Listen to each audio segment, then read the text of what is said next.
2026 সাল পড়ার পরে আপনি হয়তোবা এটা খেয়াল করেছেন, এখন কিন্তু আর এসইও করে ভিডিও ভাইরাল করা সম্ভব হচ্ছে না, কারণ ইউটিউব অ্যালগরিদম সিস্টেম পরিবর্তন হয়ে গেছে। এখন ভিডিও ভাইরাল করতে গেলে তিনটা বিষয় কিন্তু আপনাকে মানতে হবে, আর এই তিনটা বিষয় মানতে হলে আরও একটা জিনিস কিন্তু আপনার প্রয়োজন হবে, সেটা হচ্ছে আপনার ভিডিওর মূল পয়েন্ট। তিনটা বিষয় কি সেটা আমি কিন্তু আপনাদের স্টেপ বাই স্টেপ বোঝাবো। তার আগে আপনাদের বুঝতে হবে যে একটা ভিডিওর মূল পয়েন্ট আসলে কি। প্রত্যেকটা ভিডিওরই কিন্তু মূল পয়েন্ট আছে, অর্থাৎ আপনি কোন টপিকে ভিডিও বানাচ্ছেন, কি নিয়ে ভিডিও বানাচ্ছেন, সেটাই কিন্তু ভিডিওর মূল পয়েন্ট। এখন সেই মূল পয়েন্ট আমরা যদি ভুলে যাই, সেক্ষেত্রে দর্শক কিন্তু সেই আকর্ষণ নিয়ে ভিডিও কখনো দেখবে না। মনে করুন আপনি কোনো একটা পর্যটন এলাকায় ঘুরতে গেছেন, সেক্ষেত্রে আপনি যে ভিডিও তৈরি করেছেন, ভিডিওর ভিতরে আপনাকে দেখাতে হবে এই পর্যটন এলাকাটা কোথায় অবস্থিত এবং আপনি যেখানে গেছেন সেখানে মানুষ কেন যাবে এবং সেখানে কি কি আছে খুব ভালোভাবে আপনাকে দেখাতে হবে। অর্থাৎ আপনার ভিডিওর মূল পয়েন্ট হচ্ছে পর্যটনী এলাকার সাইটগুলা কি কি আছে এবং কেন মানুষ সেখানে যাবে সেই ভালো দিকগুলো তুলে ধরা। এখন যদি আপনার ভিডিওর ভিতরে মূল পয়েন্ট আপনি না দেখান, তাহলে কিন্তু আপনার ভিডিওতে আপনি খুব একটা ভালো ভিউজ পাবেন না। অথবা মনে করুন আপনি একটা টিউটোরিয়াল ভিডিও তৈরি করেছেন যে ইউটিউব চ্যানেল কিভাবে খুলতে হয়। এখন ইউটিউব চ্যানেল কিভাবে খুলতে হয় এটা মুখে বললেই কি আপনি বুঝতে পারবেন যে এভাবে চ্যানেল খুলেন, আপনি এভাবে কি করতে পারবেন? আমি যদি আপনাদের মুখে বলে দিই যে আপনার মোবাইল ফোন থেকে গুগল ক্রোম ব্রাউজার অ্যাপ্লিকেশনটি ওপেন করেন, ওপেন করার পর আপনি সার্চ করে দেন www.youtube.com, এটা সার্চ করার পর আপনার ইউটিউব চ্যানেলটা আপনি খুলে নেন, তাহলে কি আপনি পারবেন? আপনাকে কিন্তু প্র্যাকটিক্যাল দেখাতে হবে। আমাদের প্রত্যেকটা ভিডিওরই কিন্তু একটা মূল পয়েন্ট আছে, মূল একটা মেসেজ আছে। দর্শকদেরকে আমরা কি দেখাচ্ছি, কি শেখাচ্ছি, এটাই হচ্ছে মূল পয়েন্ট বা মূল আকর্ষণ। সেক্ষেত্রে আপনার ভিডিওর মূল আকর্ষণ বা মূল পয়েন্ট কিন্তু শক্তিশালী হতে হবে। তারপরেই কিন্তু আপনাকে এই তিনটা বিষয়ের দিকে নজর দিতে হবে, তবেই কিন্তু আপনার ভিডিও ভাইরাল হবে। অ্যালগরিদম সিস্টেম এখন বর্তমান সময়ে 1 নম্বর যে বিষয়টা দেখছে সেটা হচ্ছে সিটিআর। আপনি যখন ভিডিও আপলোড করেন 3 ঘন্টার মধ্যে কিন্তু আপনার ভিডিওর একটা র্যাঙ্কিং দেওয়া হয় এবং সেখানে কিন্তু আপনি সিটিআরটা খুব ভালোভাবে দেখতে পান। তো সাইডে আমাদের মোবাইল স্ক্রিনটা দেখতে পাচ্ছেন, আমরা মোবাইল স্ক্রিনটা ওপেন করে নিচ্ছি। এখান থেকে আমাদের একটা ভিডিওর গ্রাফ দেখতে পাচ্ছেন, আমাদের ভিডিওতে ভিউজ হয়েছে 4400 এবং এখানে দেখতে পাচ্ছেন ইমপ্রেশন ক্লিক থ্রু রেট, এটাই কিন্তু সিটিআর, অর্থাৎ ক্লিক থ্রু রেট। সিটিআর এর ফুল ফর্ম হচ্ছে ক্লিক থ্রু রেট। এখন দেখুন এই ভিডিওতে ক্লিক থ্রু রেট আছে 7.1%, অর্থাৎ একটা ভিডিও আপলোড করার পরে কত পার্সেন্ট সিটিআর আপনার ভিডিও পেলো তার উপরে ডিপেন্ড করে কিন্তু ইউটিউব বুঝে যায় যে আপনার ভিডিওটা ভালো নাকি খারাপ। এখন দেখুন আমি যদি ইউটিউব অ্যাপ্লিকেশনটি ওপেন করি, এখান থেকে ইউটিউব অ্যাপ্লিকেশনটি ওপেন করার পরে আমাদের সামনে প্রথম যে ভিডিওটা আসবে, এখান থেকে দেখতে পাচ্ছেন প্রথম কিন্তু আমাদের সামনে এই লং ভিডিওটা আসলো। এখন এই ভিডিওটাতে আমরা যদি ক্লিক না করি তাহলে কিন্তু এই ভিডিওটা ঠিকঠাক মতো সিটিআর পাবে না, ঠিক আছে। আমরা যদি স্ক্রল করি, এখান থেকে দেখতে পাচ্ছেন আমরা যদি এই ভিডিওটা ক্লিক করি তাহলে এই ভিডিওটা আমাদের সামনে আসছে এবং আমরা ক্লিক করেছি, যার কারণে এই ভিডিওটাতে সিটিআর বেড়ে যাবে। অর্থাৎ আপনার ভিডিওর থাম্বনেল কিন্তু সবথেকে ভালো করতে হবে সিটিআর বাড়ানোর জন্য।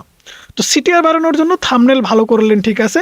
অ্যালগরিদম সিস্টেম কিন্তু শুধুমাত্র সিটিআর দেখেই এখন আর ভিউজ দিচ্ছে না। সিটিআর এর পাশাপাশি আপনার ভিডিওর অডিয়েন্স রিটেনশন কিন্তু বেশি থাকতে হবে। যেমন আমরা আবারও ওয়াইটি স্টুডিও অ্যাপ্লিকেশনটি ওপেন করে নিচ্ছি। ওপেন করে নেওয়ার পর এখান থেকে দেখতে পাচ্ছেন আমাদের এই ভিডিওর দেখতে পাচ্ছেন অডিয়েন্স রিটেনশন অর্থাৎ এভারেজ ভিউ ডিউরেশন। আমরা যদি এই ভিডিওটা ওপেন করে নেই, ভিডিওটা ওপেন করে নেওয়ার পর আমরা যদি একটু নিচের দিকে আসি, তাহলে এখান থেকে দেখতে পাচ্ছেন আমাদের এই ভিডিওর যে অডিয়েন্স রিটেনশন আপনারা দেখতে পাচ্ছেন, এই যে দেখতে পাচ্ছেন অডিয়েন্স রিটেনশন।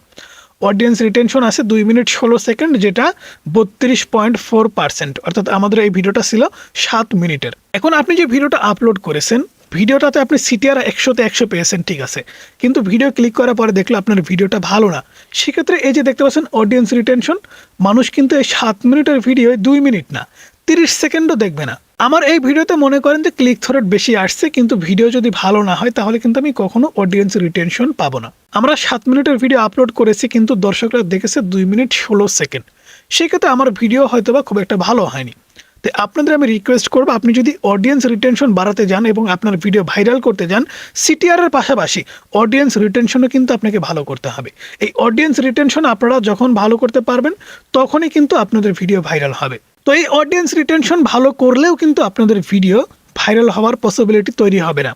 1 নম্বরে আপনাদের সিটিআরটা বাড়াতে হবে, 2 নম্বরে অডিয়েন্স রিটেনশন বেশি করতে হবে, 3 নম্বরে আপনার ভিডিওর হুকিং সিস্টেমটা বাড়াতে হবে। এই হুকিং সিস্টেমটা কি? ভিডিওর ফার্স্ট 30 সেকেন্ড। এখান থেকে আপনি যদি একটু খেয়াল করে দেখেন তাহলে এখান থেকে দেখতে পাচ্ছেন এখানে কিন্তু একটা সুন্দর একটা গ্রাফ দেওয়া আছে, একটু হালকা করে কিন্তু একটা গ্রাফ দেওয়া আছে, আপনারা হয়তো বা খেয়াল করলে বুঝতে পারবেন। এখানে কিন্তু ফার্স্ট 30 সেকেন্ড তারা দেখাচ্ছে।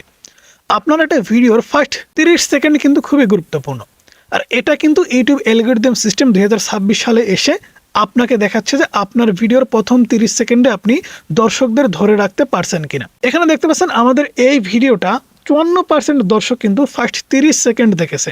এখানে যদি খেয়াল করে দেখেন তাহলে কিন্তু সবকিছু সুন্দর করে লেখা আছে যে এখানে আমাদের এই ভিডিওটা 54% ভিউয়ার্স স্টিল ছিল 30 সেকেন্ড পর্যন্ত। অর্থাৎ আমাদের ভিডিওতে সিটিআর আমরা পেয়েছি, অডিয়েন্স রিটেনশন পেয়েছি এখানে দেখতে পাচ্ছেন, এবং আমরা এখান থেকে হুকিং সিস্টেমটাও ভালো করতে পেরেছি। সেক্ষেত্রেই কিন্তু আমাদের ভিডিওতে ভালো ভিউজ আমরা গেইন করতে পারবো। এখন দেখুন বাস্তব কথা আমি যদি বলতে যাই তাহলে আমাদের এই ভিডিওটার সিটিআর কত পার্সেন্ট ছিল আমি যদি আপনাদের দেখাই, আমরা এখান থেকে ব্যাকে ক্লিক করে দিচ্ছি, ভিডিওটার অ্যানালাইটিক্সে আমি ক্লিক করে আপনাদেরকে দেখাচ্ছি। এখান থেকে আমি যদি সাইডে স্ক্রল করি তাহলে এখান থেকে আপনারা দেখতে পাবেন রিচ অপশনে আসার পরে ইমপ্রেশন দেন ক্লিক থ্রু রেট। এই যে সিটিআর দেখতে পাচ্ছেন এটা 7.1%। একটা ভিডিওর সিটিআর যখন 10%-এর উপরে যাবে তখনই কিন্তু সেই ভিডিওটা ভাইরাল হওয়ার পসিবিলিটি তৈরি হবে। এখন আমাদের এই ভিডিওর সিটিআর আছে 7.1%। শুরুতে কিন্তু এটা আরও কম ছিল, আমি আপনাদের দেখাচ্ছি। শুরুতে দেখেন 7.6%, এখানে 6.2%, তারপরে 5.9%। ঠিক আছে, কমে গেছে, যে কারণে কিন্তু আমাদের এই ভিডিওতে ভিউজ হয়নি। সত্যি কথা কিন্তু বলতেছি, আমাদের থাম্বনেলটা ভালো হয়নি, যে কারণে কিন্তু এই ভিডিওতে ঠিকঠাক মতো ক্লিক পড়েনি। ক্লিক না পড়ার কারণে কিন্তু আমাদের ভিডিওতে ভিউজ হয়নি। পাশাপাশি আমাদের এই ভিডিওর যদি অডিয়েন্স রিটেনশন আপনারা দেখেন তাহলে এখান থেকে দেখতে পাচ্ছেন আমাদের অডিয়েন্স রিটেনশন কিন্তু 32%। এখানে 7 মিনিটের ভিডিও 2 মিনিট 16 সেকেন্ড দেখেছে মাত্র। 7 মিনিটের ভিডিও কমপক্ষে আপনার 3 মিনিটের উপরে দেখতো, সেক্ষেত্রে কিন্তু এখানে পার্সেন্ট থাকতো 40-এর উপরে, 50-এর কাছাকাছি। অর্থাৎ আপনার একটা ভিডিও এভারেজ যদি 50%-এর উপরে মানুষ দেখে বা ওয়াচ করে তাহলেই কিন্তু ইউটিউব ভাইরাল করবে। এখন সত্যি কথা বলতেছি, আমাদের ভিডিওর থাম্বনেল কোয়ালিটি ভালো হয়নি, আমরা ভিডিও তৈরি করেছি ভিডিওর কোয়ালিটিও ভালো হয়নি, যে কারণে দর্শক কিন্তু আমাদের ভিডিওটাও ঠিকঠাক মতো দেখেনি। এবং আমাদের ভিডিওর যে প্রথম 30 সেকেন্ড যেটা হুকিং সিস্টেম ছিল এইটা কিন্তু ভালো হয়েছে, যেটা 54% মানুষ, অর্থাৎ 50% মানুষ যারা আমাদের ভিডিওতে ক্লিক করছে, ক্লিক করার পরে 100 জনের ভিতরে 54 জন কিন্তু আমাদের ভিডিওর প্রথম 30 সেকেন্ড মনোযোগ দিয়ে শুনেছে। তারপরে দেখতেই পাচ্ছেন এই যে এখান থেকে কিন্তু একদম ড্রপ করে নিচে চলে গেছে, অর্থাৎ লাস্ট পর্যন্ত ভিডিও খুব কম মানুষ দেখেছে। এরপর এখান থেকে দেখতে পাচ্ছেন টপ মোমেন্ট, আমরা যদি টপ মোমেন্টের উপরে ক্লিক করে দিই তাহলে কিন্তু হালকা আরও একটা গ্রাফ দেখতে পাচ্ছেন, এখান থেকে কিন্তু এখান অবধি, অর্থাৎ 1 মিনিট 34 সেকেন্ড থেকে শুরু করে আমাদের ভিডিওটা কিন্তু টপ মোমেন্ট। অর্থাৎ আমাদের ভিডিওটা এখানে 1 মিনিট 34 সেকেন্ড থেকে শুরু করে কত সেকেন্ড বা কত মিনিট পর্যন্ত দেখেন, 3 মিনিট 31 সেকেন্ড। মোটামুটি 2.5 থেকে 3 মিনিট ভিডিও কিন্তু আমাদের টপ মোমেন্ট ছিল। আমরা অডিয়েন্স রিটেনশন পেয়েছি কয় মিনিট, 2 মিনিট কয়েক সেকেন্ড। ঠিক আছে, এখান থেকে আমি যদি ব্যাকে আপনাদের দেখাই তাহলে দেখতে পাচ্ছেন আমরা কিন্তু 2 মিনিট 16 সেকেন্ডে এখানে অডিয়েন্স রিটেনশন পেয়েছি। এখন আমাদের ভিডিওর যে টপ মোমেন্ট এটাও কিন্তু এই 2 থেকে 2.5 মিনিটের কাছাকাছি। সেক্ষেত্রে আমি কেন 7 মিনিটের ভিডিও তৈরি করলাম, এটা কিন্তু আমার সবথেকে বড় একটা ভুল। আপনাদের ভিডিও কিন্তু এখন এসইও করার পরেও ভাইরাল হচ্ছে না, ভালো থাম্বনেল ভালো টাইটেল সব কিছু ভালো করার পরেও ভাইরাল হচ্ছে না, কারণ আপনারা অযথাই একটা ভিডিও অনেক বড় করে তৈরি করছেন। কারণটা কিন্তু আমি আপনাদের এখানে একদম সরাসরি দেখাই দিচ্ছি, আমি কিন্তু নিজের দোষ নিজে ধরে দিচ্ছি। কারণ এখানে দেখেন আমাদের ভিডিও টপ মোমেন্ট হচ্ছে 2 মিনিট 30 সেকেন্ড থেকে 40 সেকেন্ড। একটু ভালো করে খেয়াল করে দেখেন 1 মিনিট 38 সেকেন্ড থেকে আপনি যদি এখানে লাস্ট পর্যন্ত দেখেন তাহলে কিন্তু এখানে কত মিনিট, 3 মিনিট 39 সেকেন্ড বা 49 সেকেন্ড। এই যে মাঝখানে যে ডিউরেশনটা, এই ডিউরেশনটা কিন্তু 2 মিনিটের, 2 থেকে 2.5 মিনিটের।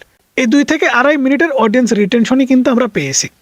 এখানে আপনার অডিয়েন্স রিটেনশন আপনি যত বেশি বাড়াতে পারবেন, যত বেশি ক্লিক বাড়াতে পারবেন, যত বেশি হুকিং সিস্টেম তৈরি করতে পারবেন, তত বেশি কিন্তু আপনি ভিউজ গেইন করতে পারবেন। তো এসইও করে ভিডিও ভাইরাল করতে পারবেন না, ভালো থাম্বনেল লাগান, ভালো ভিডিও তৈরি করেন এবং ভিডিও শুরু 30 সেকেন্ড আপনারা খুব ভালো করেন, তাহলে অবশ্যই কিন্তু আপনাদের ভিডিও ভাইরাল করতে পারবেন। এছাড়া বর্তমান সময়ে যেমন তেমন করে ভিডিও তৈরি করে আপলোড করলে কিন্তু ভাইরাল হবে না। তো বন্ধুরা, সেই সাথে সাথে আজকের ভিডিও এই পর্যন্তই। ভিডিও কেমন লাগলো অবশ্যই জানাবেন, ভালো লাগলে লাইক করবেন, চ্যানেলে নতুন হলে সাবস্ক্রাইব করে পাশে থাকা বেল আইকনটি প্রেস করে রাখবেন।